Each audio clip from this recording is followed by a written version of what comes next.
Hey Brad, it's Wednesday. You know what that means? I do. It's time for your sip of knowledge. With two guys, two flutes. Today we're going to discuss the differences between vintage and non-vintage, what they mean in the champagne world. Vintage doesn't mean vintage like how Brad is vintage. Vintage means all the grapes came from one particular harvest year, while non-vintage means it's a mixture of multiple years. One of the benefits of non-vintage wine is that it tastes the same year after year. This is achieved through a process called assemblage, which is the mixing of different quantities of wine from different years. Now, you can't just go and dump all of the wine together and expect to get the same taste. After every harvest, you have to adjust the proportions to maintain a consistent taste. This is as much an art form as a science. Huh. Interesting. Which leaves us with vintage, where the taste can vary significantly year after year due to the climate.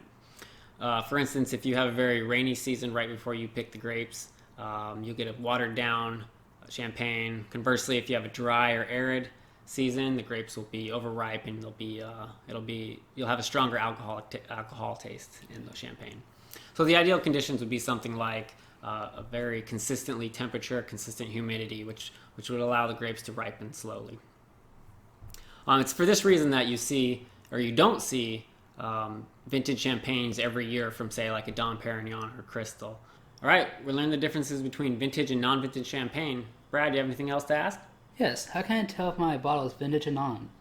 Great question. A vintage bottle will always have the year of the vintage on it, so it'll say 2006 or 2004. A non-vintage champagne won't. You got anything else? Yeah, stay bubbly.